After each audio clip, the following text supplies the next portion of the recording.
professora Michele Bertoglio Kloss. Pode subir. Para fazer a mediação da nossa segunda mesa de trabalho.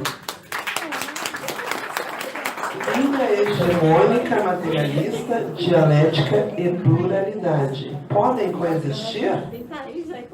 A professora Michele possui graduação em Serviço Social pela Universidade Luterana do Brasil, 2005, mestrado em Educação pela Universidade Federal do Rio Grande do Sul, 2010, e doutorado em Gerontologia Biomédica pela Pontifícia Universidade Católica do Rio Grande do Sul, 2016. Atualmente é professora adjunta da Universidade Luterana do Brasil. Bem-vinda, Michele. Chamamos ao palco o professor Arno Schellneumann. É isso? Se não é parecido. Bacharel em Serviço Social pela Universidade Luterana do Brasil, 1994. Graduada em Teologia e doutora em Teologia pela Escola Superior de Teologia 2000. Atualmente é professor de graduação e pós-graduação da Universidade Luterana do Brasil. Tem experiência na área de serviço social, com ênfase na docência de pesquisa em serviço social, processo de trabalho no serviço social, fundamentos históricos e teóricos metodológicos do serviço social, estratégias metodológicas em serviço social, recursos tecnológicos em serviço social, redes e intersetorialidade nas políticas sociais, filosofia social, atuando principalmente nos seguintes temas: redes, fortalecimento, complexidade, violência, família, aconselhamento libertador, promoção da saúde e educação à distância. Bem-vindo, Arno. Chamamos ao palco o professor Edson Marques, professor adjunto da UniOeste Paraná, doutor em Serviço Social, Empreendedorismo Social pela Universidade Estadual Paulista Júlio de Mesquita Filho, Unesp, pós-doutorando em Políticas Sociais, Trabalho e Desigualdades pela Universidade de Coimbra, área de estudo Ciências Sociais. Atua no Núcleo de Estudos sobre Políticas Sociais, Trabalho e Desigualdades, Pós-Trad, Grupo de Economia Solidária do CES Inovação, pela Universidade Federal do Paraná. Programa de pós-graduação em administração, Grupo de Pesquisa em Desenvolvimento Econômico Regional e UniOeste, recebeu o prêmio Ethos, Valor Edição de 2007 na categoria Projeto de Extensão, Casulo Sociotecnológico, Unesp. Seja bem-vindo. Chamamos ao palco a professora Thaisa Teixeira Kloss, assistente social, doutora e mestre em Serviço Social pela Pontifícia Universidade Católica do Estado do Rio Grande do Sul, especialista em residência integrada em saúde e atenção básica pela Escola de Saúde Pública do Rio Grande do Sul e graduada em Serviço Social pela Pontifícia Universidade Católica do Rio Grande do Sul. Atualmente é professora adjunta do Departamento de Serviço Social e Instituto de Psicologia da Universidade Federal do Rio Grande do Sul. Seja bem-vinda, Thaisa. Obrigada. Thaisa, vocês têm 25 minutos. Façam um milagre. 20 minutos. 20 minutos. Cada um. Justo agora vai ser sobre. Então, boa tarde a todos. A minha tarefa aqui, então, hoje vai ser mediar e aí também controlar os tempos. Então, só vou ali pegar meu celular para poder controlar o tempo direitinho de todo mundo. E então a gente começa pelo professor Arno e boa fala. Eu não sei como é que nós vamos fazer aqui, já meio que nos separamos, mas eu falar sentado é quase que me colocar numa camisa de força. Vou tomar a liberdade de não buscar Michele, Só uma coisa que eu normalmente não coloco no currículo, pegaram acho que do Lattes a referência, mas eu tenho formação em aconselhamento pela teologia e nessa formação a gente precisa fazer pelo menos 2 a 3 anos de acompanhamento. O meu orientador nesse sentido foi um membro da Associação Alemã de Aconselhamento. Meu orientador do doutorado é um professor na época da Universidade de Heidelberg. Então eu tenho mas eu, no serviço social no meu currículo nem coloco isso porque eu sei que dá uma mexida e acham que daí tudo que a gente fala parece que a gente não está sendo materialista histórico. Mas eu até tinha comentado com a Grace que daria uma olhada em alguma coisa de serviço social internacional, clínico, mas depois que eu vi que a Sônia estava no hall do evento, eu achei que seria muita petulância querer fazer isso. Tem alguém passando mal? Ah, tá. É uma criança Eu me passando muito preocupei, bem. desculpa. Graças a Deus. Eu achei... Mas em 20 minutos responder essa pergunta aqui é quase como assim, eu me sinto ir daqui a Tramandaí em meia hora a pé.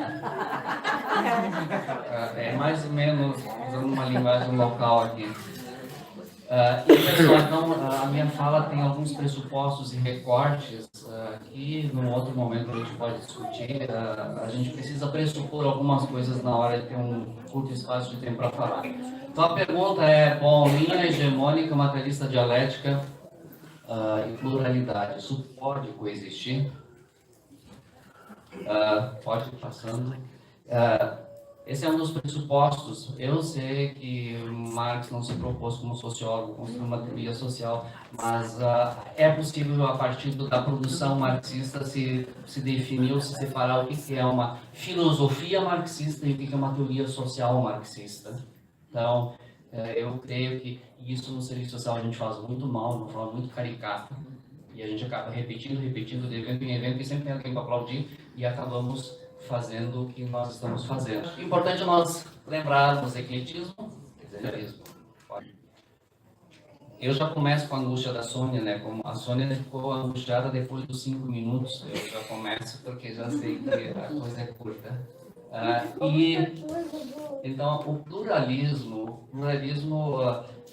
se formos pegar materialismo dialético como filosofia, como epistemologia, que baliza a minha compreensão de mundo, de realidade, sujeito, de relações, ela é inerente.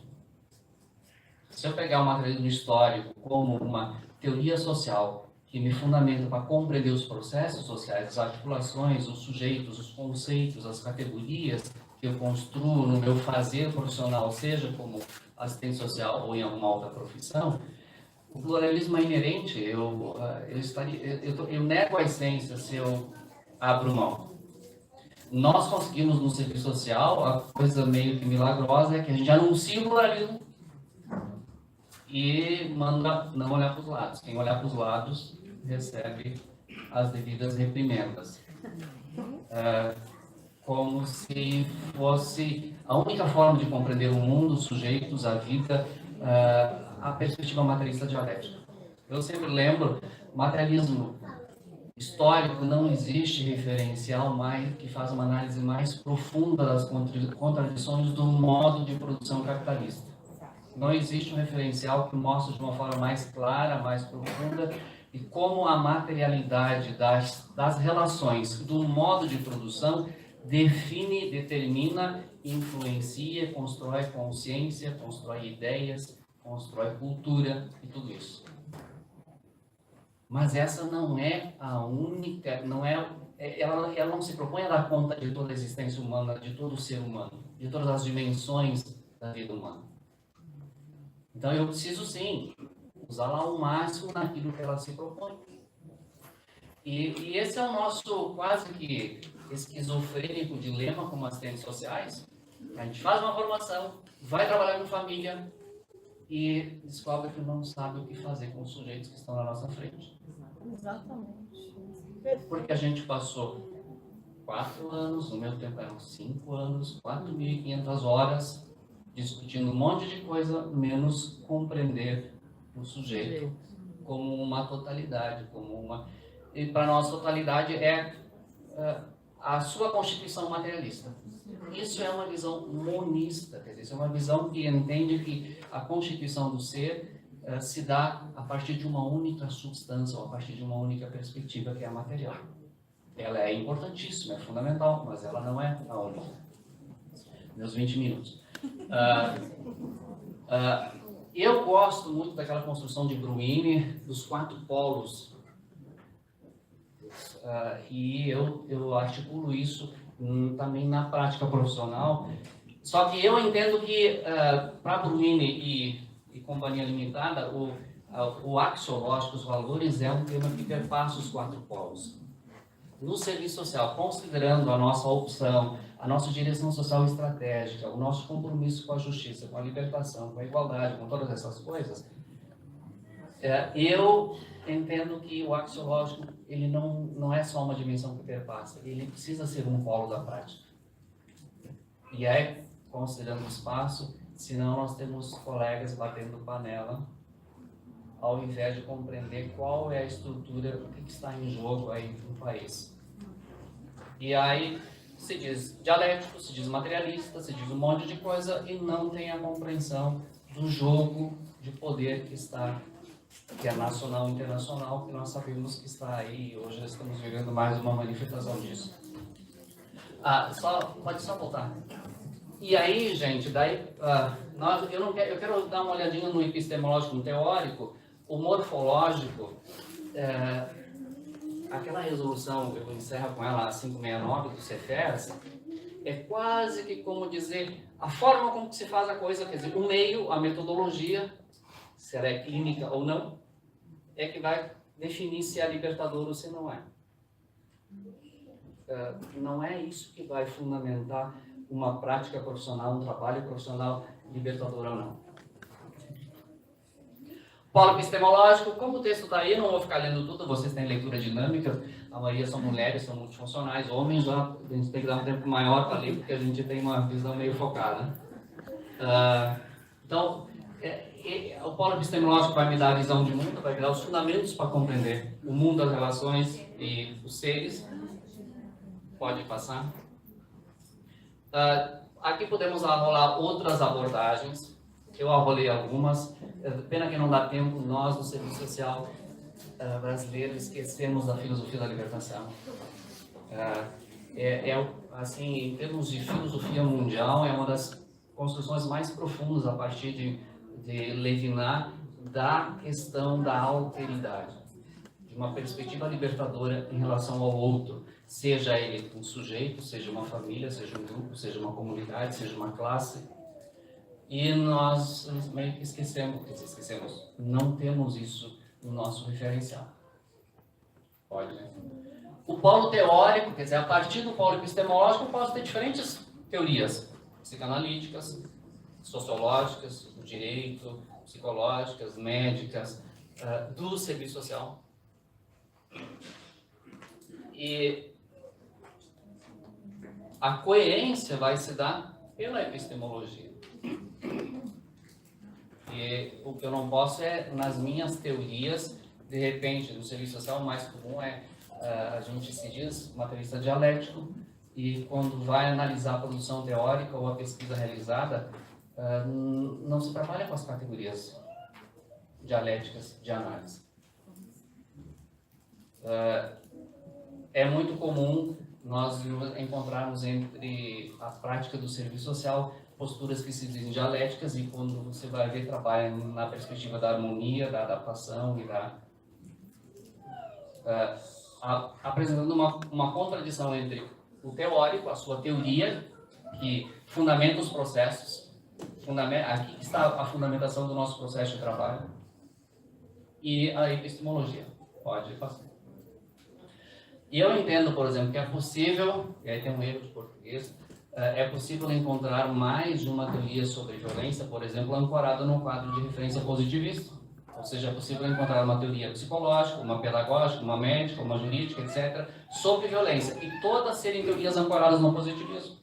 Ao mesmo tempo, é possível encontrar diferentes construções teóricas sobre violência dentro de uma mesma profissão ou área do saber. E é aqui que se estabelece o pluralismo ou o ecletismo. E parece que a turma que tem assento de mando no nosso Conselho Federal e nos regionais, em muitos isso acontece também, que qualquer olhar diferente nos acusam de ecletismo, de simplista, de quem não entende o que é materialismo histórico ou materialismo dialético. Eu vivi isso muito. Eu não sei se alguém esteve presente no Rio de Janeiro em 2010, 2011, nos encontros nacionais. Eu fui aquele que levantei e falei assim, depois de toda a chuvarada de coisas assim, que eu coordeno o curso EAD. Deu um silêncio, assim, não dá para contar toda a história, mas... e o que aconteceu? Os nossos órgãos representativos ficaram discutindo uma coisa, pressupondo que o fato da modalidade da EAD, o polo morfológico, a forma como se faz a coisa, é a causa da mercantilização da educação. E enquanto isso, o Grupo Croton e outros tomaram conta do mercado, deram o golpe junto com a turma que está aí, e está cada vez mais privatizada a educação superior. O que poderia ser um baita de um instrumento de inclusão, nós, assistentes sociais, à semelhança da reforma psiquiátrica, ficamos aí, não reforma psiquiátrica, da saúde mental, ficamos discutindo, dizendo que nós éramos gramscianos na nossa teoria e entendíamos que a gente tinha que ficar de fora dos assistentes sociais porque não dava para derrubar o Estado capitalista e não dava para... e acabamos ficando de fora. Daí saem as equipes de saúde da família, com a cada 9 equipes, um assistente social, e toda essa questão que nós vivenciamos. E aí entramos na justiça para querer garantir vaga. Na educação à distância fizemos algo parecido. Pode, né? O polo axiológico dos valores, que eu já falei, eu entendo que tem que ser uma das dimensões, pode passar. Quantos minutos ainda? 8. E aí tem algumas perguntas. Materialismo dialético, pluralismo pode? A gente prima pelo pluralismo, mas a resolução dos FES nos proíbe o pluralismo. Vivemos essa contradição. E aí eu entendo que tem que ser coerente, a gente não pode, também tem que ter cuidado de não fazer uma mistura eclética, eu tenho que ter coerência epistemológica e teórica. Quem baliza ali entre os demais polos é o epistemológico. É ele que vai definir a natureza, como eu compreendo a natureza, as relações, os objetos e os sujeitos. Pluralismo não significa simplesmente trabalhar com diferentes teorias, mas trabalhar com diferentes teorias que apresentam o mesmo fio condutor ou articulador que é a base epistemológica. Pode ser? Creio que é possível sim no serviço social articularmos inclusive epistemologias diferentes. Depois eu vou falar um pouquinho, eu acho que, e eu sou um dos que defende isso há mais tempo já, que dá para ampliar muito a perspectiva de compreensão se nós articularmos a compreensão da estrutura social materialista histórica com a compreensão complexa de sujeito, de relações e de mundo. Desde que se mantenha a perspectiva da superação da contradição fundante, no nosso caso, né, do modo de produção capitalista à exclusão. Então, eu entendo que diferentes referenciais podem contribuir para a superação da exclusão. E nós vivemos esse dilema, a gente faz a intervenção no particular e fica se martirizando, tá, mas onde é que a minha prática está contribuindo para a superação das desigualdades? É que a gente vive essa dicotomia, como se só os movimentos coletivos e as articulações coletivas que fossem contribuições, esquecemos das mudanças quantitativas, dialeticamente materialista, dialeticamente falando, esquecemos que as mudanças quantitativas são imprescindíveis para qualquer transformação qualitativa.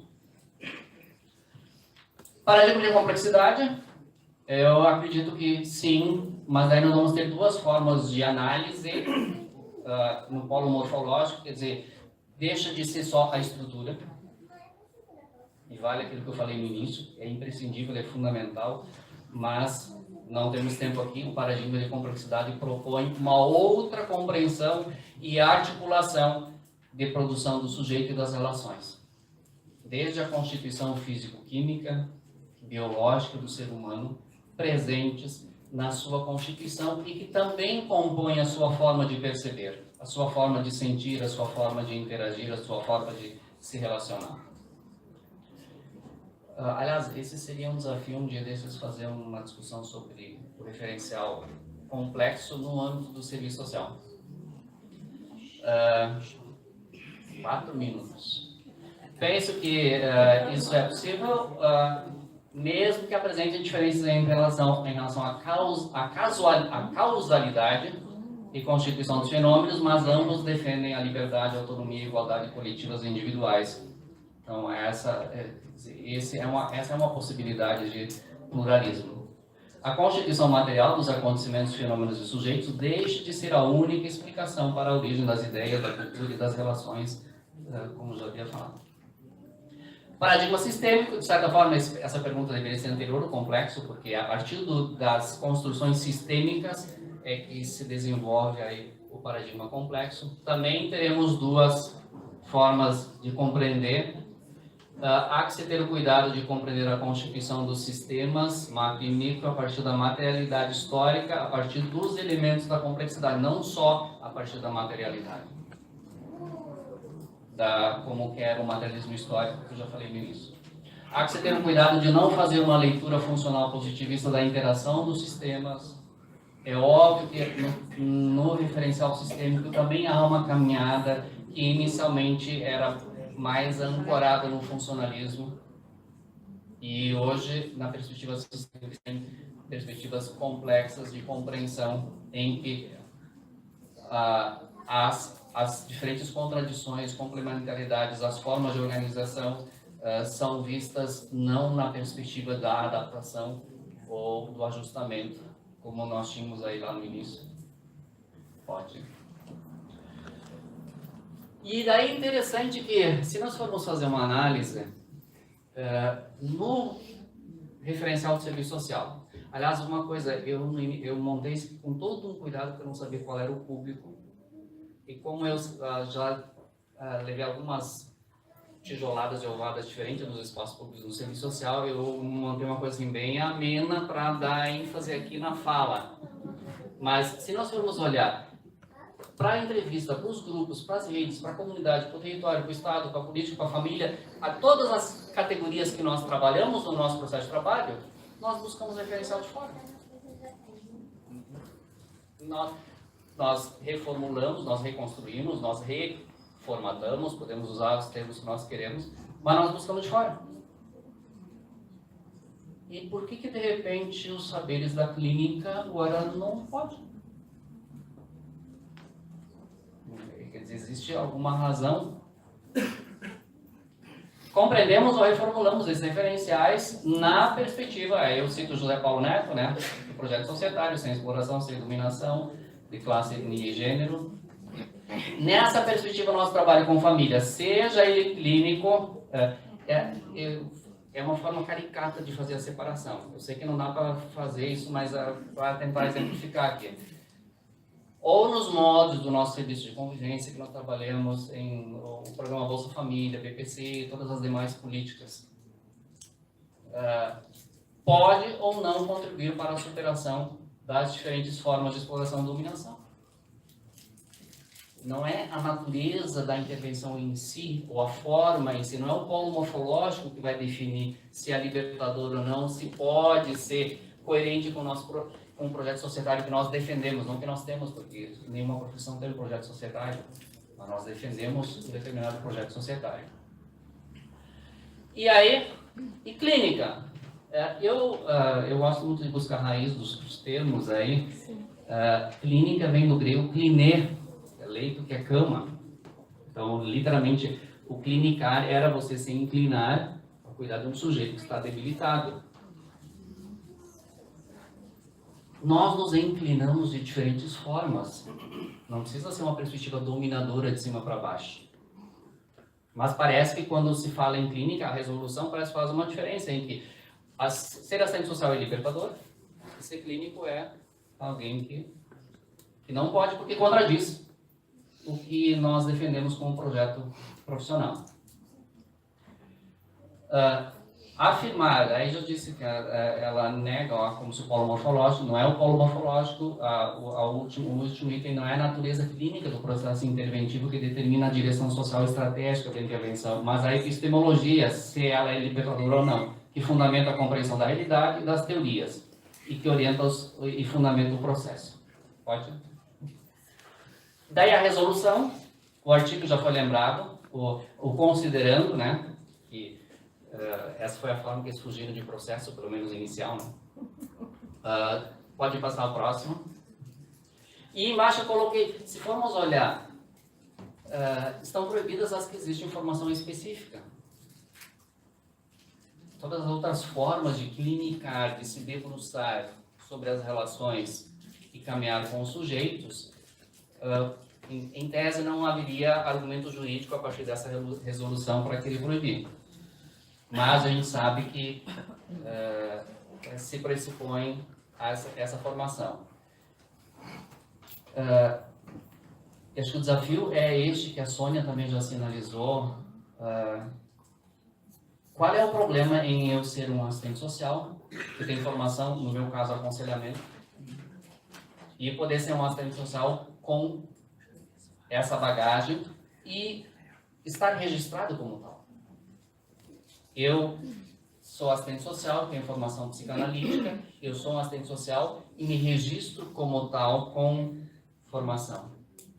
E esse é o problema que a turma da resolução diz que não pode. E aí, bom, vamos concordar com isso, o que nós vamos fazer? Já sei que já passou o tempo, tem mais um. Por fim, inclinar-se articulando de forma libertadora, a partir do momento que eu coloquei todas as vírgulas para não deixar dúvida, né?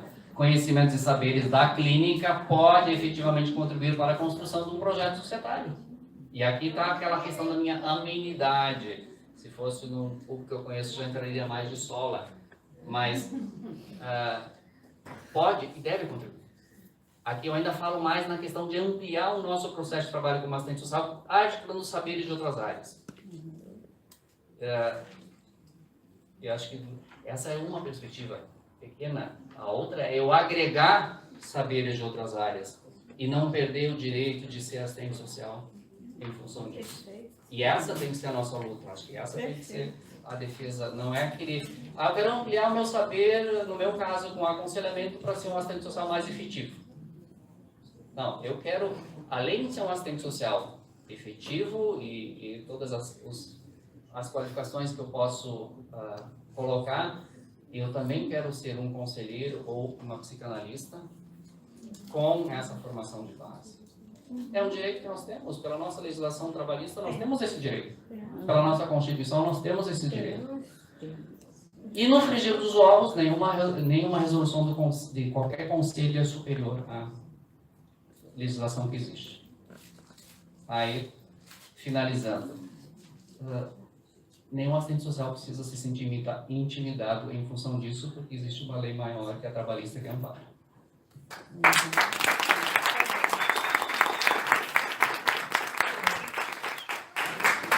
Obrigada, professora. Eu só vou pedir agora ali para o pessoal do apoio desligar o data show, porque as próximas falas não tem slide e a gente consegue se posicionar melhor e fazer o debate, né?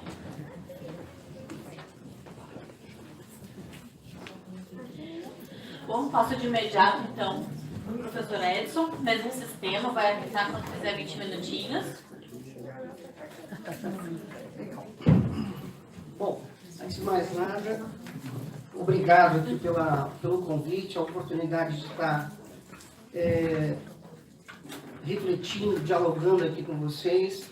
No nome e na pessoa da Eliane, agradecer, né, e parabenizar por mais esse ato inteligente, democrático, verdadeiramente plural, né? A Sônia só é um orgulho para a nossa categoria aqui no Brasil, né? Cada vez mais é um prazer, uma satisfação vê-las, e todos aqui presentes, né, eu gostaria de também agradecer a participação e espero que poder contribuir com essa reflexão e com essa proeza de um tema tão complexo, falar em 20 minutos. Eu queria, assim, só reforçar que a minha fala, e é isso que eu acho que é muito importante, o Humberto Maturana, que é um biólogo, eu trabalho muito com ele sempre diz que tudo é dito por um observador, né? E o nosso olhar, o nosso dizer, o nosso explicar, tem a ver com as nossas trajetórias de vida. Então, só temos esse grande limite. Não podemos falar além daquilo que vivemos e experienciamos. Se falamos algo diferente disso, a gente está iludindo, enganando a si próprio e mentindo para os outros. Então, eu venho de uma formação que já está fazendo já 30 anos. No currículo eu acabei esquecendo de dizer, mas saí da faculdade no ano de 1989. Então, eu acompanhei várias coisas desastrosas que a nossa carreira fez e que hoje a gente está colhendo os frutos equivocados. Um deles é ter destruído a questão dos sindicatos. Eu, infelizmente, estava falando com ele, presenciei a morte do primeiro sindicato que teve no Brasil, que foi de São Paulo, por uma ideologia, por uma perspectiva equivocada que nos trouxe grandes prejuízos.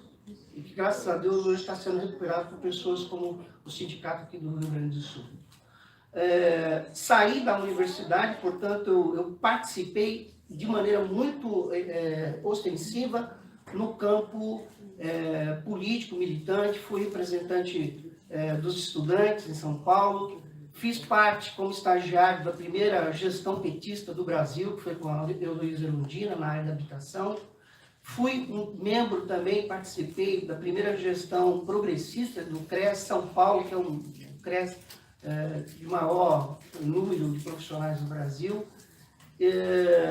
Saí da universidade me dizendo ser marxista gramsciano.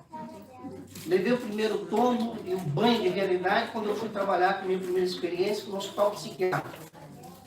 Quem que Gramsci pode me ajudar? Saí de lá, caí, segundo banho de realidade, trabalhar como assistente social na área de recursos humanos numa indústria metalúrgica. Agora aqui vai dar certo, nosso trabalhador, né? Nada. Depois me meti a besta, fui trabalhar como assessor, né, como consultor, abri uma consultoria, imagina, né, assistente social metida empresário. E por fim fui parar na academia. Falei, agora vou tentar ver o que a gente consegue desenvolver. Então, eu estou falando isso por quê? Porque as coisas que eu vou falar aqui, elas não são simplesmente como algumas pessoas que não conhecem. O cara é anti-hegemônico, anti-marxista, anti-dialético, anti-não sei o quê. Não. Na verdade, a minha fala, e eu não vou ser tão politicamente correto como meu amigo, na verdade eu estou um pouco me lixando de atirar ovos ou vaias, porque eu não é uma crítica a ti, mas eu acredito que os espaços que nós temos não é auditório, não é performance. Eu estou aqui para colocar ideias. E no campo das ideias, a gente tem que ter a capacidade e a honestidade e a competência de fazer um debate a partir das refutações necessárias com base em questões concretas, objetivas e inteligentes e respeitosas. Então, nesse sentido, só vou dando esse preâmbulo, eu já gastei 5 minutos aqui, mas para dizer que quando a gente entra nessa discussão, e a gente vai perceber uma primeira coisa: o serviço social é uma profissão que historicamente pulsa conforme o contexto que ele está inserido. E aqui para mim isso é fundamental. Né? Há mais de 100 anos atrás era uma mera atividade caritativa, depois passou por uma atividade filantrópica sistemática, depois por uma profissão, uma ciência e por fim, dos anos 80, por uma profissão com um ar político mais denso. E aí eu acho que a gente se perdeu. Eu acredito que hoje, 2018, Brasil, mas no mundo também, vivemos a maior crise que o serviço social, mas principalmente o serviço social brasileiro, vive em toda a sua história. É uma crise de sentido, de identidade e de significado. Eu cheguei a essa conclusão no último debate que a professora Yolanda Guerra esteve lá em Toledo, e uma aluna recém-formada, já profissional há 5 anos, desesperada, em público, ela falou: eu não sei mais o que eu sou. Eu não sei se eu sou militante, não sei se eu sou profissional. O que eu faço? Trabalho no Estado, mas critico o Estado. É ele que me paga o salário. Ou seja, nós estamos vivendo um momento em que a gente precisa lembrar: assistente social é gente, sofre. Tem pesquisas que não são divulgadas, mas que estão sendo alto índices de problemas de depressão no trabalho. Crises de adoecimento profundo. E nós estamos na categoria das 3 profissões com maior risco de estresse profissional. E diferente dos psicólogos, nós não temos supervisão. Está aqui uma dica. Primeira. E aí uma questão importante: o que está acontecendo no mundo e por que essa discussão ela é extremamente pertinente? E muito ao contrário do que alguns pensam, ela não é só pertinente, ela é urgente. Né? Por tudo que já foi falado, mas eu queria reforçar. No mundo, nós estamos hoje, pelos dados que nós temos da Organização da Saúde Mundial, eu não sei vocês aqui, mas no Paraná nós estamos tendo um alto índice de suicídios. Ou seja, por vários outros, eu até preparei aqui para citar vários pensadores, que estão mostrando hoje que vivemos um momento do hiperconsumo, do hiperindividualismo, a questão da mídia tem potencializado tudo isso, né? E o que a gente vai percebendo é que se chega hoje, várias áreas, filosofia, antropologia, sociologia, área médica, século XXI é a era do cérebro, é a era das doenças cerebrais. Nunca teve na história tantos problemas em relação ao emocional, ao psicológico e uma série de outras coisas. Né? Cada vez mais surgem problemas que precisam olhar o ser humano de maneira integral. E aqui entra já a primeira questão. Apesar de ter sido já pontuado, é preciso que, antes de dizer, né, a minha posição aqui, a minha colaboração nesse sentido, e já adianto, a minha hipótese de trabalho é que há 3 possibilidades de coexistência e 3 impossibilidades de coexistência no que diz respeito à hegemonia materialista histórica, e aí o meu ponto de vista é em relação à profissão. Aqui eu parto do pressuposto que eu estou aqui tendo uma clareza muito grande. Eu gosto muito de banana. Muito gostosa, nutritiva. Só que para poder fazer um suco de banana, eu vou aonde? Na laranjeira? Eu vou aonde? Na pessegueira? Não, eu tenho que ir no pé de banana. Então, suco de banana eu faço com o quê? Suco de banana. Suco de laranja. Não dá para eu pegar a laranja e dizer: ah, que suco de banana gostoso. Né? Sônia está aí. O que acontece, Sônia, se alguém faz um negócio desse? Né? Não está bem. Né? Esse exemplo que eu dei é simples, mas não é simplista. Porque o que nós estamos vivendo no século XXI é uma confusão, uma desorientação generalizada. Eu não posso simplesmente chegar, por exemplo, num pensamento lógico, dizer que 2 mais 2 pode ser 6. Pode ser 8, você que desconstrói, vamos fazer isso aqui uma boa. Porque 2 mais 2 é 4. Se não for assim, as outras equações que eu vou fazer, os outros cálculos, não vão dar certo. Porque eu não posso ficar desconstruindo. Há coisas que precisam ser mudadas, outras precisam ser mantidas por dado uma lógica óbvia, inclusive de sanidade. Einstein mesmo dizia: querer fazer coisas diferentes, usando as mesmas atitudes, os mesmos... é insano. Né? Na psicanálise, também tem um ramo da Universidade Norte-Americana, me fugiu o nome, no corpo a gente usa muito esse princípio. Se você continuar fazendo as mesmas coisas, você vai ter os mesmos resultados. Então, quer dizer, precisa haver mudança. E aqui que entra um parâmetro interessante. E a primeira coisa que eu queria aqui é ser politicamente incorreto. Né? Que é esse outro pepino nosso aqui, né? Quando você vai para os eventos, você tem que ser politicamente correto, senão você nunca mais é convidado. Né? E isso faz o quê, gente? Empobrece o debate. Né? E, na verdade, fere a principal lei da dialética. Que é o quê? Né? Vamos lembrar? São 4 leis, ou alguns autores colocam 3. Mas a principal, que é o motor da teoria marxista da história, que é a contradição da contradição. Como é que eu chego, por exemplo, a provar que a tese de fato é real? Porque eu tenho que ter uma antítese, né? É para chegar a uma síntese. Agora, se eu não tenho o contraditório, se eu não tenho o processo, e proíbe, inclusive, que não exista o contraditório, eu estou o quê? Olha o que eu vou falar aqui. Sendo conservador. Porque eu não quero que mude. Não, é nem conservador. Não. Aí, primeira pergunta aqui. No conceito de pluralidade, muito bem colocado aqui pelo professor. A grande questão é, o marxismo é plural? Primeira coisa que a gente precisa se perguntar aqui. Talvez se o Edson aqui falar que não, quem é o Edson? Olha, outro lado do Paraná e tal, né? Mas eu vou citar aqui uma pessoa chamada Norbert Bobbio. Quem não conhece, é um italiano, um dos maiores pensadores políticos da história do século XX e século XXI. Viveu, né, a questão da Primeira Guerra, Segunda Guerra Mundial, implantou, foi do Partido Comunista Italiano. É um cara que conhece, não só teoricamente, mas conhece de vivência política o que é o comunismo e o socialismo. Ele diz o seguinte, abre aspas, dessas observações que me parecem corretas, decorre que o pluralismo, em seu sentido específico, não pode aplicar-se ao marxismo, e com maior razão ao leninismo.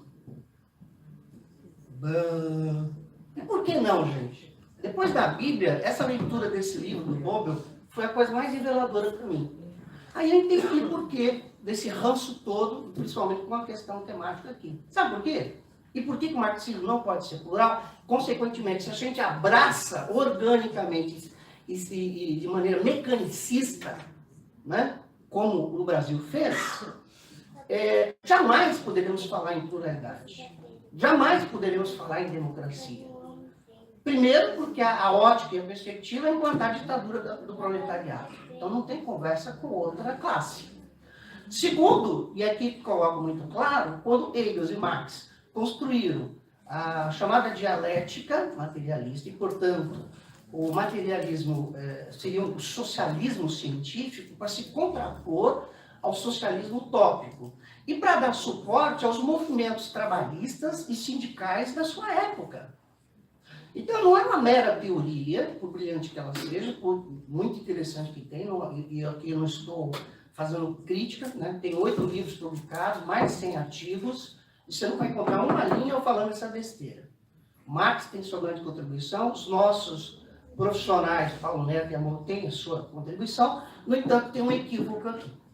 E aqui eu estou mostrando por uma mais B qual que é. Primeiro, que o materialismo histórico, ele é um programa político. Sendo um programa político, o que significa? Ou ame ou deixo.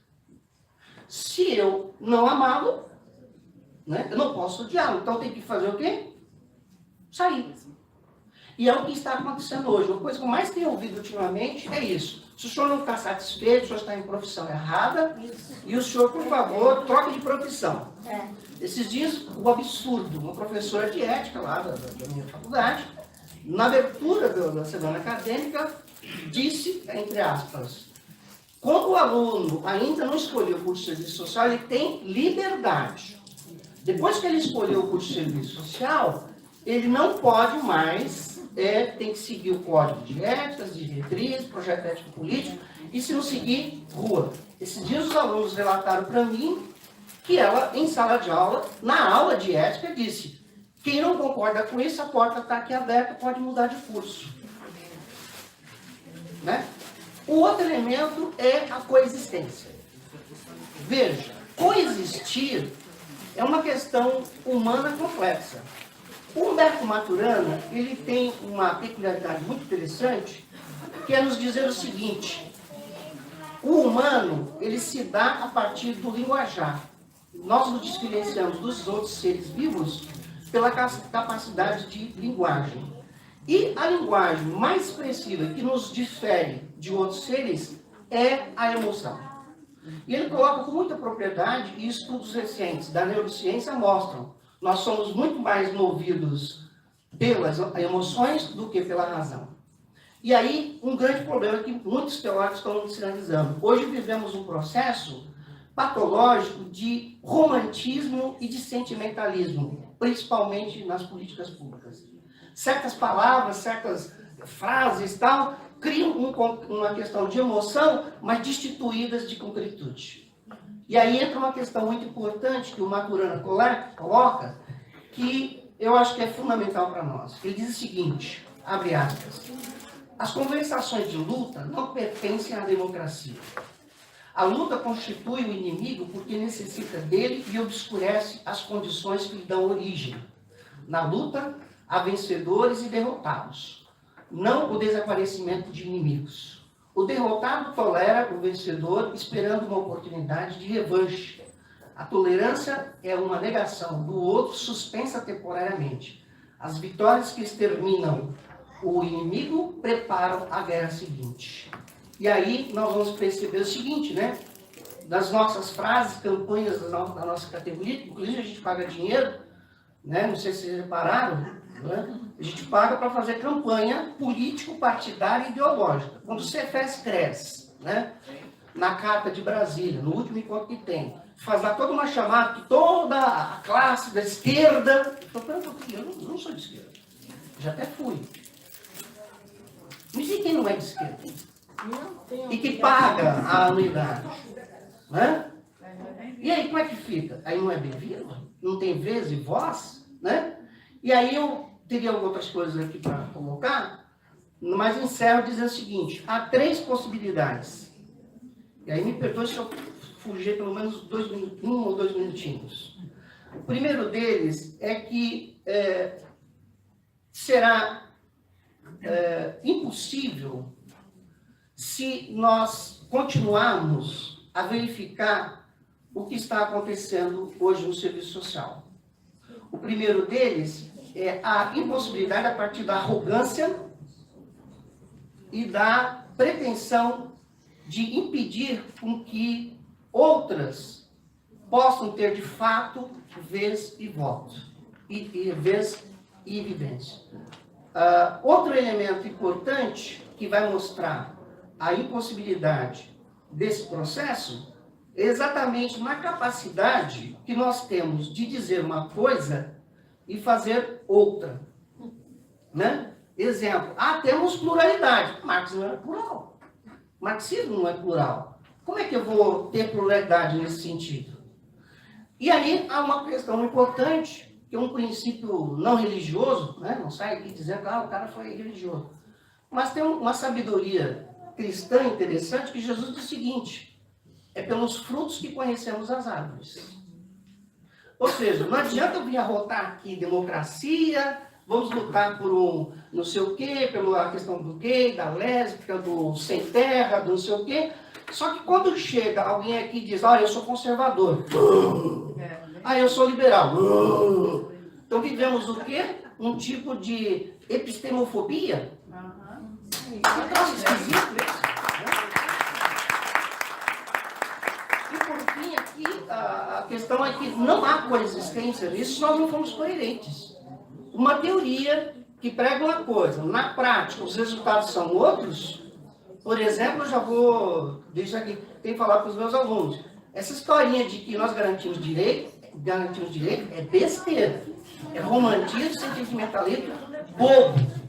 Porque nós não conseguimos garantir direito nem meu. Vou eu puxar isso para minhas costas, por isso que fica doente. Por exemplo, se é verdade, vamos ver um fato histórico. Vê lá no Rio de Janeiro, o pessoal aposentado não está recebendo a aposentadoria. Onde estão as assistentes sociais para poder defender, garantir direito? Gente, isso é romantismo, sentimentalismo bobo. Né? Quando a gente era estudante, ainda dá para engolir esse tipo. De 40, 5 anos, não dá para engolir esse tipo. Nós somos profissionais. Temos que fazer aquilo que é possível, da melhor forma possível, ética e bem. E aí entra as 3 possibilidades. Eu já acabou o meu tempo aqui. A primeira delas, temos humildade epistemológica. Reconhecermos que nós, uma única vertente, uma única visão, não dá conta de tudo. O mundo, o Serviço Social Mundial já faz isso. Não sei se todos aqui sabem, mas em termos de metodologia de intervenção, existem vários modelos de intervenção. Esses modelos se adaptam a cada tipo de área ou situação. Um desses modelos, entre vários, é o modelo crítico.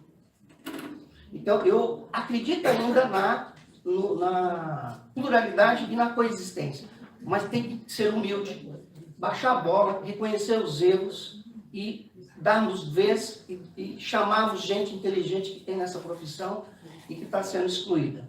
E isso tem que ser demonstrado em práticas. A primeira prática, para mim, ao meu ver, é essa aberração que foi colocada aqui. E uma coisa que é importante, se cobra muito que nós temos que seguir código de ética, diretriz, então não sei o quê, né? Está parecendo assim, como eu sou da igreja, né? Olha, você ter fé, você tem que seguir a Bíblia, não pode fugir da Bíblia, ler só a Bíblia. Está correto, é religião.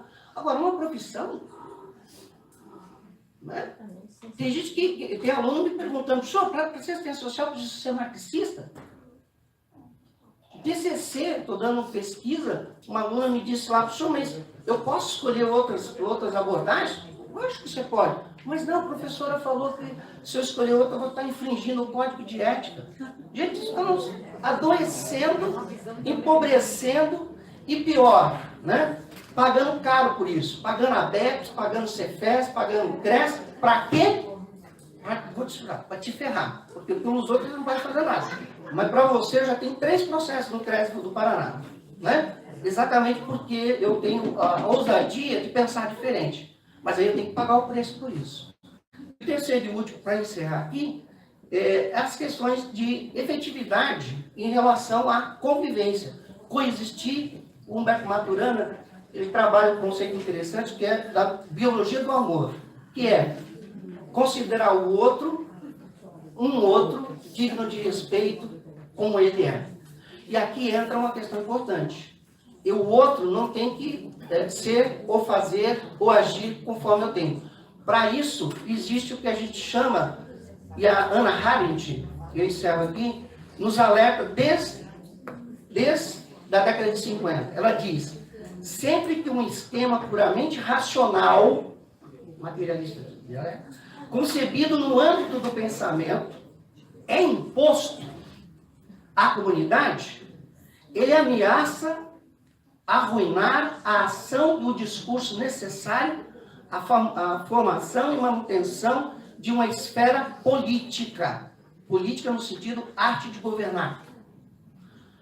E aí ela diz, toda ideologia contém elementos totalitários. Então, colegas, estudantes, profissionais, temos que resgatar aquilo que a Mary Richmond, a bruxa, nos legou. E ao invés de ficar comemorando 200 anos de aniversário de Karl Marx, devíamos ter ano passado comemorado os 100 anos do diagnóstico social, que deu para essa categoria, de fato, um corpo teórico e profissional. Então, nesse sentido, eu só queria reforçar isso. Então, é possível, sim, a pluralidade, mas desde que haja mudanças efetivas e concretas e que abandonemos esse discurso, vamos chamar hipócrita, né? De que fala de pluralidade, democracia, mas na verdade o que está havendo é o quê? Perseguição, proibição. E outra, enquanto o nosso curso, a nossa profissão está perdendo os postos de trabalho, em vez de a gente ficar lutando e resistindo, nós temos que ter propostas concretas de espaços. E um desses espaços é esse que está sendo o tema aqui. Qual que é? O clínico. E olha, é muito fácil. Porto Rico, misericórdia, um paizinho pequenininho. É só ter vontade, o quê? Política e inteligência. Porque o que nós estamos fazendo é dando um tiro no pé, estamos sendo burros. Estamos levando essa profissão para falência, para extinção. Ninguém quer contratar militante. As pessoas querem contratar, sabe o quê? Profissionais que sabem dar respostas às demandas complexas que a sociedade do século XXI tem. A quem nós viemos? É essa a resposta que temos que dar.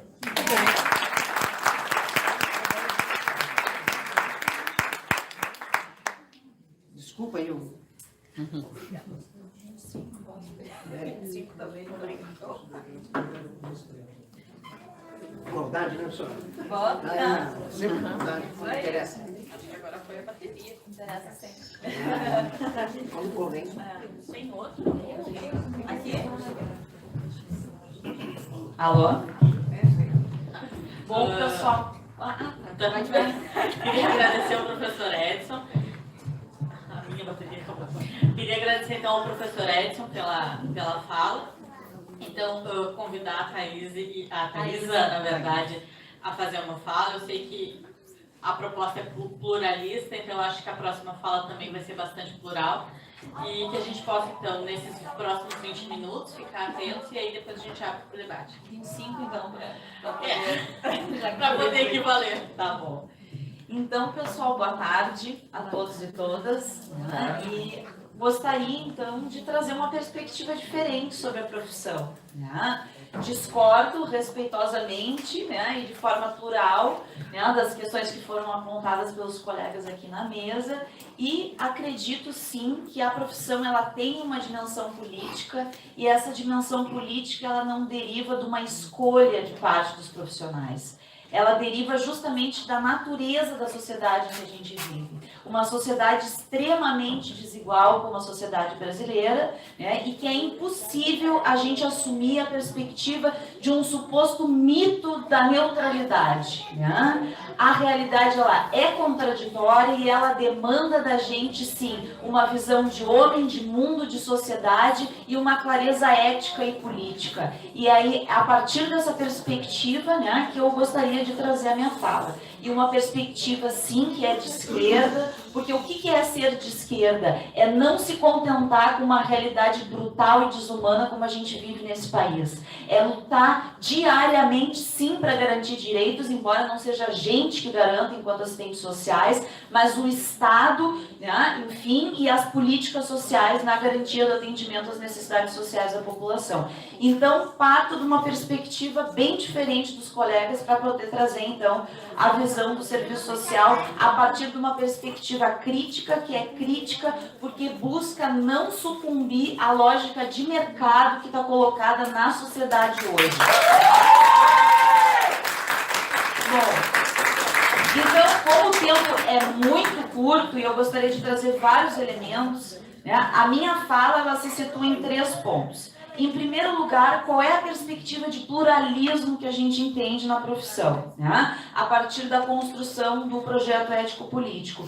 E o segundo ponto é, sim, a relevância do marxismo para entender a sociedade brasileira, para entender a profissão e, inclusive, instrumentalizando a nossa intervenção a partir do marxismo. E, para mim, me parece falacioso dizer que a profissão não produz a partir, né, do marxismo, sobre entrevista, sobre visita domiciliar. Eu mesmo tenho artigos publicados sobre isso a partir da perspectiva do marxismo. Então, o marxismo, ele instrumentaliza para a intervenção na realidade. Por quê? Porque ele é um pensamento que é voltado justamente para transformar o real. Então, seria contraditório, numa perspectiva marxista, não ter a instrumentalização para a intervenção na realidade.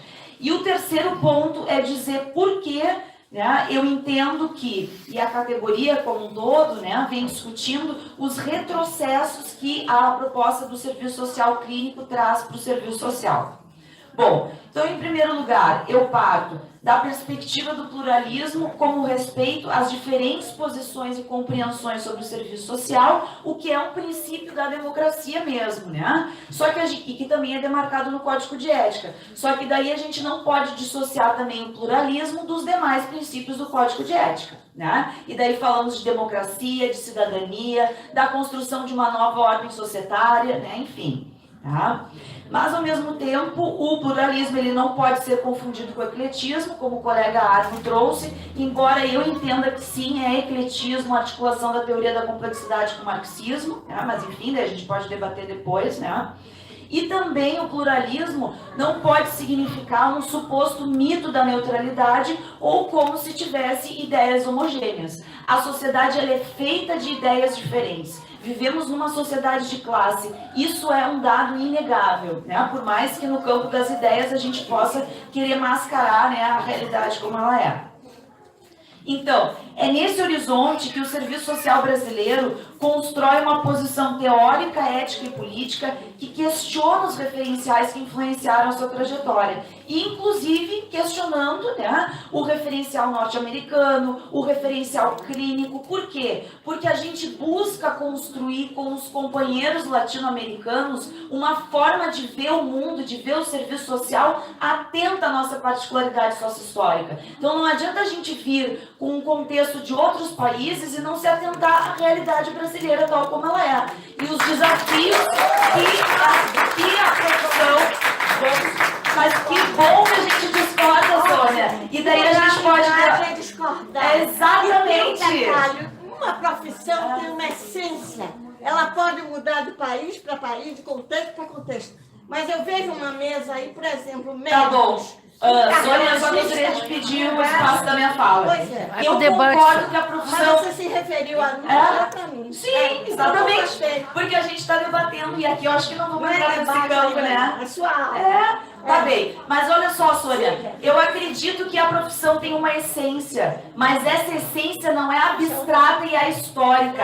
Essa essência ela é construída socialmente na forma como a gente se insere na particularidade brasileira, latino-americana, enfim. Então não há uma ciência, uma essência abstrata dada, né, a priori. Aqui a gente está discutindo o campo, né, das relações sociais.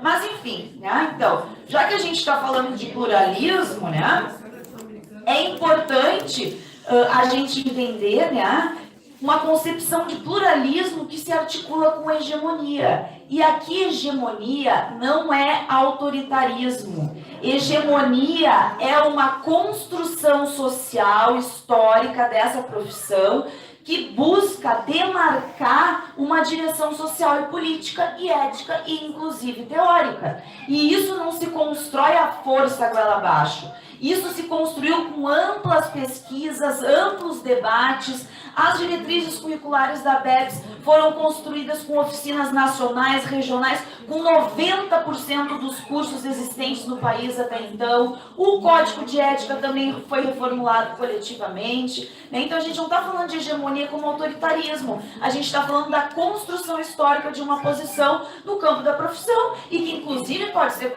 questionada, não tem problema nenhum, é o que a gente está fazendo aqui hoje. Vamos fazer o debate de diferentes concepções. Então, eu não concordo com essa lógica de dizer que é hegemônico e autoritário. Não. É debate político, é construção histórica com muita pesquisa. Né? E aqui eu quero destacar que o serviço social tem uma das pós-graduações mais avançadas do mundo, inclusive pela sua perspectiva crítica marxista. E, inclusive, a Associação Internacional de Escolas de Serviço Social e a FITS reconheceu isso, premiando a produção da professora Marilda Yamamoto nesse ano. Tá? Bom, eu vou ter que pular, né? Porque senão não vou ter tempo para falar tudo. Bom, a partir dessas considerações iniciais, então agora eu vou ler um pouco, senão não vai dar conta do meu tempo. A partir dessas considerações iniciais, então, sobre o debate do pluralismo, da democracia e da construção do projeto ético-político, é que eu gostaria de apontar, então, a relevância do marxismo na realidade brasileira e suas ricas e fecundas contribuições para o trabalho e a formação dos assistentes sociais. E aqui eu vou ler um pequeno trecho que eu gostaria que vocês, né, prestassem atenção. Em todas as grandes cidades, podemos ver uma multidão de pessoas que sobrevivem graças a pequenos ganhos ocasionais. É espantoso ver as ocupações a que a população recorre. A grande maioria dos desempregados torna-se vendedores ambulantes, em resumo, né, vendendo todos os artigos imagináveis oferecidos por homens, mulheres e crianças. Não nos espantamos ao ver essa multidão com quem a polícia sempre tem contas a ajustar e na sua maior parte são homens em condição de trabalhar. Às vezes erram em companhia da família, apelando para a caridade dos transeuntes. Ou então toda a família se instala silenciosamente na calçada de uma rua animada e deixa, sem dizer nada, que seu aspecto por si só produz efeitos. Né? Infelizmente, apesar desse texto ter sido escrito por Engels em 1844, em seu livro sobre a situação da classe trabalhadora na Inglaterra, ele ainda pode descrever o que nós visualizamos nesses dias frios das ruas de Porto Alegre, em que cresce o trabalho informal e precário, em que há um aumento significativo da população em situação de rua, ao passo em que se restringem os serviços e o orçamento da política de assistência social. Recentemente, o IBGE ainda divulgou dados que atingimos o recorde de 14 milhões de desempregados. Então, não há como a gente deixar de desconsiderar a essência dessa sociedade desigual como a nossa em que a gente vive, né? Ou seja, Marx e Engels, vivenciando as lutas dos trabalhadores e os impactos da consolidação do capitalismo na Europa, pesquisando as desigualdades e o empobrecimento da população, produziram uma forma de analisar a realidade que justamente desvenda a essência da sociedade em que nós vivemos atualmente. Uma sociedade em que a riqueza produzida coletivamente pelo trabalho de todos é apropriada por uma mínima parcela da população. Uma sociedade que revoluciona a tecnologia, os meios de produzir e convive com a reprodução crescente da miséria, né? E aí, a contradição central dessa sociedade, eu não acredito que seja a exclusão, né? Porque se é só um polo, não é a contradição. Mas justo, foi o que estava em todos os slides, enfim, só estou trazendo para a gente poder debater, né? Vejamos, então, essa forma de análise não poderia ser mais atual e relevante na realidade brasileira. Que país é esse que a gente vive, pessoal? Um país em que 6 pessoas super ricas detêm uma riqueza equivalente a 100 milhões dos mais pobres no país. O nosso trabalho ele tem que ser comprometido com a transformação dessa realidade, senão isso é uma enganação, pessoal. Tá? E além disso, né, a gente vive numa sociedade em que nos últimos 2 anos, por conta do golpe, da crise econômica, dessas medidas regressivas, 50 milhões de brasileiros vivem na linha da pobreza. Né? Então eu quero chamar a atenção para que realidade brasileira é essa que a gente está, né, falando, né? Então, o marxismo e o pensamento dialético crítico possibilitam uma forma de analisar a realidade que justamente considera a história um movimento, né? Que busca superar as aparências e que tem, né, a centralidade justamente da lógica da totalidade. E o que é a totalidade? Não é privilegiar um aspecto em detrimento de outro, é justamente considerar as múltiplas determinações. E aí não há nenhuma dissociação em relação à dimensão subjetiva. Só que a gente entende que essa subjetividade ela é construída socialmente e que a gente não pode separar a dimensão social, política, econômica, histórica, né? A totalidade é justamente essa perspectiva abrangente. E uma das grandes contribuições, então, do marxismo para o serviço social é justamente a compreensão da questão social como objeto de trabalho, tá? E justamente por isso, né, que a gente, por entender que as demandas com as quais a gente se depara no nosso cotidiano, elas são construídas socialmente, historicamente e precisam ser analisadas de forma dialética e totalizante, e não de forma clínica, né? Explicar a sociedade e a realidade dos sujeitos a partir de uma perspectiva biomédica ou biopsicossocial implica em patologizar a questão social, em psicologizar as relações sociais, ocultando as relações de exploração presentes na realidade brasileira. Em direção distinta, né, nosso trabalho precisa ser guiado cotidianamente por um claro compromisso ético, político, e metodológico, construir estratégias para reduzir as desigualdades, fortalecer o protagonismo dos sujeitos, desencadear processos reflexivos e educativos, fomentar a organização social e política dos usuários, superando abordagens reducionistas. Além disso, eu gostaria de situar a centralidade da categoria trabalho para a gente pensar a profissão, né? E o trabalho, então, né, como uma categoria central no pensamento de Marx, né, não se reduz ao emprego, ele é uma categoria, né, que nos constitui enquanto seres sociais e, inclusive, é uma categoria explicativa da questão social. Tá? E justamente, então, né, compreendendo a centralidade da categoria trabalho, é que a gente não pode ver o nosso exercício profissional de forma isolada. Nós somos trabalhadoras e trabalhadores e nos inserimos em processos de trabalho. Não há um processo de trabalho isolado do assistente social, né? E embora o serviço social seja regulamentado como uma profissão liberal, ele não se realiza como tal. Nós não dispomos dos meios para o exercício de nosso trabalho, que são conjugados pelos organismos empregadores, pelos recursos das políticas sociais, pelas múltiplas ações e conhecimentos que articulamos nas equipes em que nos inserimos no atendimento à população, na gestão, no planejamento, no ensino. Partindo da centralidade da categoria trabalho e sua dimensão coletiva, crítica, situo 2 equívocos que a gente precisa superar. E eu gostaria de ressaltar esses equívocos. O primeiro deles é reduzir a intervenção profissional a um conjunto de técnicas e metodologias, pois as dimensões teórico-metodológicas e ético-político das competências é que tornam, né, a possibilidade do nosso trabalho ser consistente e não, né, pragmático, enfim. Né? Como nos lembra Paulo Freire, a transformação da realidade, antes que um problema de métodos e técnicas, é o estabelecimento de uma relação diferente com o conhecimento e com a sociedade. O segundo equívoco que a gente precisa superar é a sindicalização corporativa por profissão. A luta por melhores condições de trabalho ela é coletiva e articula-se com a defesa de condições qualificadas de atendimento à população. Portanto, necessita ser realizada desde a base, pela sindicalização por ramo de atividade e espaço de trabalho em que a gente se insere, para que justamente ela tenha força e alcance social.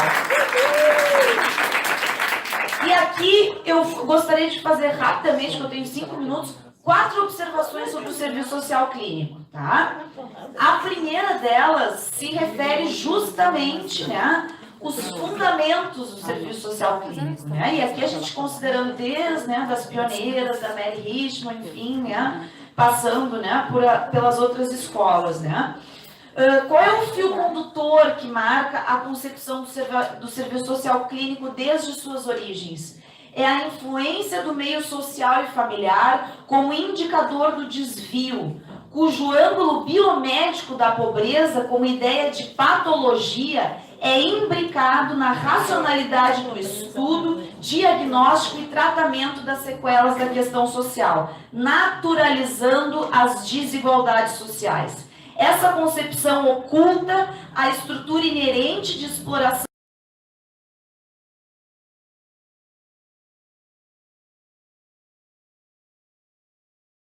de falta de adaptação, com ênfase na personalidade do cliente ou no âmbito restrito das relações familiares. A segunda observação consiste na incompatibilidade do serviço social clínico com a formação graduada em serviço social e com a lei de regulamentação profissional. Ou seja, aqui gostaria de destacar que as diretrizes curriculares da ABEPS, ou para quem não adota as diretrizes da ABEPS, as diretrizes do MEC, não habilitam os assistentes sociais para uma prática clínica. Isso não é alvo da nossa formação graduada. Bem como a lei de regulamentação não define essa prática como uma competência profissional. Logo, a categoria de assistentes sociais formulou coletivamente, em 2010, uma resolução do Cefes que veda a realização de terapias associadas ao título e ao exercício profissional do assistente social. Nesse sentido, coletivamente, a partir de debates regionais, nacionais do conjunto Cefes-CREAS. 2010, que não, 2009. 2009, eu inclusive era da gestão do CREAS aqui e convidamos e fizemos vários debates no conselho, tá? Nesse sentido, gostaria de ter minha fala garantida. Nesse sentido, é importante demarcar que precisamos garantir a manutenção de uma formação generalista, sólida, crítica e presencial, ancorada nas diretrizes da BEPS. Que não se deixe iludir pelos modismos que reeditam formas conservadoras travestidas de inovadoras. O trabalho com famílias é uma competência profissional, mas é realizado na perspectiva social e não clínica. E justamente a dimensão psi, ela tem na divisão sociotécnica do trabalho outros profissionais legalmente e academicamente habilitados para atuar nesse campo. E aqui é preciso considerar que as áreas da terapia familiar, a socioterapia e outras terapêuticas são interdisciplinares, contando com profissionais de diferentes formações graduadas, sendo a preparação para o trabalho de terapeuta realizada pelas sociedades de especialistas e não pela formação graduada. A terceira observação consiste no equívoco de defender o serviço social clínico como uma suposta alternativa de ampliação de mercado para o trabalho dos assistentes sociais. Isso a gente precisa ressaltar para que a gente não caia em ilusões, pessoal. Tá? Os maiores espaços de trabalho dos assistentes sociais na atualidade são em quais políticas? No SUAS, no Sistema Único de Assistência Social, e no SUS, certo? E justamente essas políticas demandam de nós um trabalho social coletivo e não clínico. Ou seja, o próprio SUAS, a partir de amplos debates profissionais de gestores e usuários, define diretrizes para as equipes que prevêem um trabalho educativo e social com as famílias, demarcando que os serviços socioassistenciais não devem desenvolver práticas terapêuticas. O SUS, a partir do movimento da reforma sanitária, afirma também um conceito ampliado de saúde, em que dá destaque para os determinantes sociais do processo saúde-doença, salientando justamente a relevância do nosso trabalho numa perspectiva social, intersetorial e baseada na integralidade. Considerando ainda a resolução do Cefes, a prática do serviço social clínico somente pode ser realizada em consultórios, de forma desvinculada ao cargo de assistente social. Vejamos, isso demanda, além de uma formação especializada, investimento dos assistentes sociais para fazer essa formação especializada, recursos para alocação de salas e a relação de pagamento dos clientes, certo? Agora pergunto para vocês, numa conjuntura de crise econômica, de 14 milhões de desempregados, inclusive grande oferta de atendimento clínico por outras profissões, tá? Inclusive de forma muito mais qualificada aí, né, do que as propostas que andam por aí. Qual a viabilidade de isso se constituir em uma alternativa de trabalho para os assistentes sociais? Vejamos, hoje o conveniamento de um atendimento clínico com planos de saúde remunera em torno do valor de R$15 por consulta para os psicólogos. É esse campo que o serviço social clínico quer disputar? Enfim, eu acho que essa é uma questão a ser feita. A quarta e última observação consiste em justamente demarcar o profundo descompasso e retrocesso que representa as propostas do serviço social clínico. No momento político e econômico que vivemos hoje na sociedade brasileira, mais do que nunca precisamos atuar no fortalecimento do projeto ético-político crítico, construir com a população usuária um trabalho coletivo, educativo, criativo e não clínico. Portanto, essa proposta representa um claro retrocesso. Ela desconsidera as demandas da realidade brasileira e os avanços conquistados pela profissão. Muito obrigada.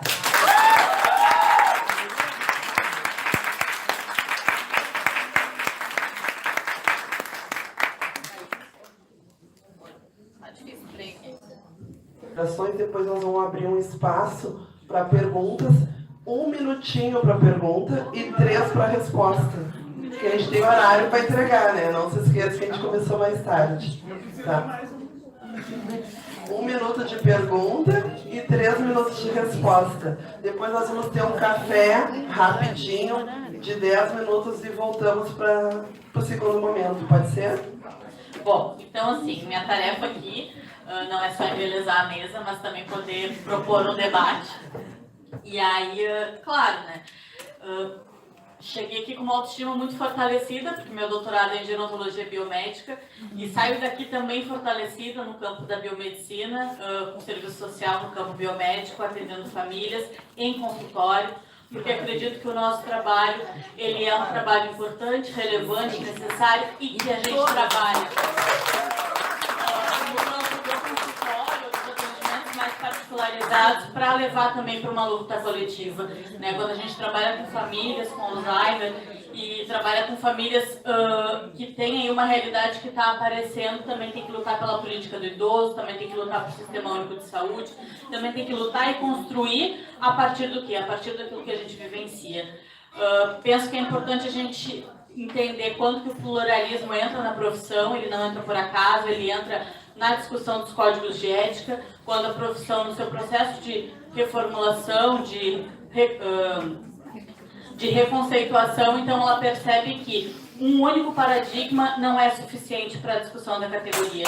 E aí, esse único paradigma é então conservador, ele é o paradigma que orienta, e aí então se começam a inserir outros paradigmas. É aí que o pluralismo entra para o nosso código de ética, é aí que ele entra então para a nossa discussão do nosso projeto ético-político. No momento em que eu tenho essa abertura para poder então considerar outras perspectivas teóricas, eu tenho que poder também dialogar com elas. O que eu trago aqui da mesa, que professora Arthur, professora Edson, professora Thaisa, então, para o debate, para a gente poder fazer uma síntese, né? A gente aqui tem uma necessidade, então, de instrumentalizar e reconhecer novas possibilidades, busca por novos modelos e espaços, busca por novos modelos e espaços, e de outro lado, uma discussão. Porque a gente tem que controlar os 5 minutos também de fala.